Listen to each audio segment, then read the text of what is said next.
guys, it's Harley, and today I am going to be sharing with you how I prepare my plants to be moved from the outside to into my house. There are a few precautions I like to take as far as pests go and things like that, just so anything that may have stuck to the plant while it was outside for the summer doesn't get brought into my house.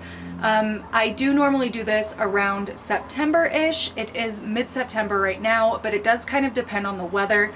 I normally don't take my plants inside until it starts to consistently hit 50 degrees at night, and it just kind of depends on the plant. So I'll bring in my succulents and cacti later than I'd bring in like a regular leafy plant like this lipstick plant. So this lipstick plant is actually the one I'm going to be showing you how I'm prepping to bring indoors. It's time for it to come inside.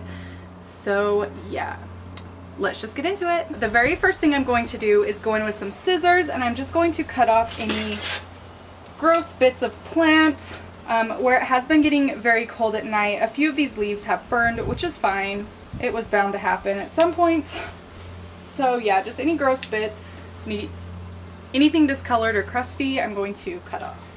This lipstick plant is one of the more difficult ones to prepare to come inside, just because the leaves are all twisty. You can't really see what is hiding in there. So that's why I kind of like to get rid of the ugly pieces so that I can see a little bit better what's going on with my plant. This guy I just had hanging on my deck all summer, and he really loved it. He flowered multiple times and the blooms were gorgeous.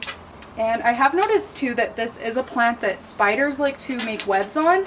I think because the leaves form little tubes that they can hide in. It feels like a safe spot for them. So that's just something to consider about this plant. That may not necessarily be the case for all plants though. So yeah. Another reason I really like to cut any ugly pieces off is it almost shocks the plant when you bring it from outside to inside or vice versa. So this way there's just less for the plant to focus its energy on, and it can kind of focus on acclimating to the indoor temperature a little bit. I mean, it's not too big of a temperature difference, but I mean, anything we can do to help the plant, why not do it? Oh shit, did you see that? Yeah, who knows what's hiding in these? That freaked me out. So now I'm going to go in with a fan brush, and I'm going to use this to wipe off any webs or things like that that were left like woven onto the leaves. There's not too much on this one right now, surprisingly. So I actually may just skip this step, but usually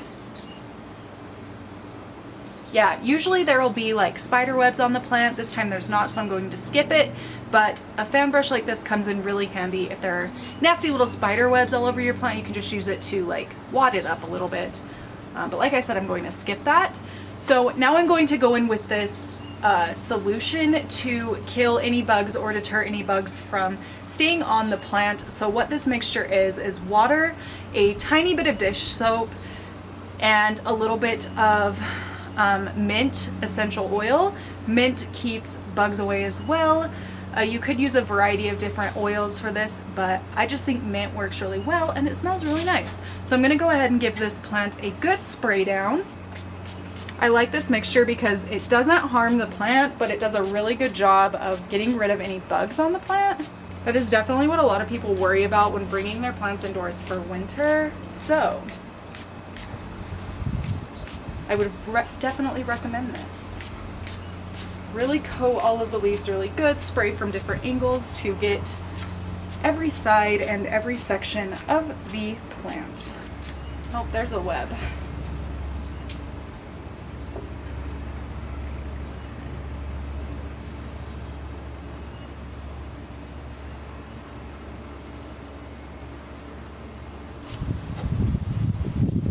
Really make sure to get the base of the plant really well. That seems to be where a lot of pests like to hide. So just do a very thorough job with this.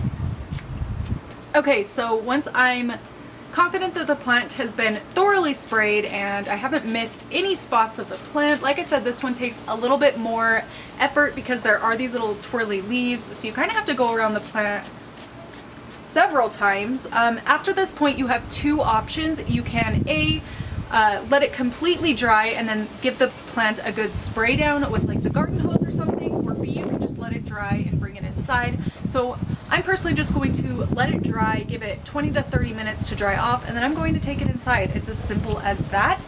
I'm going to try to give it as much light as possible since it's been outside with super bright indirect light. I'm probably going to give it some direct light indoors and then kind of wean it slowly off the direct light into an indirect corner. So yeah, that is my process for prepping my plants to come indoors. Let me know if you have any questions in the comments down below or any of your tips as well. I'm sure everyone would appreciate them. So thank you so much for watching. I'll see you in my next one. Bye!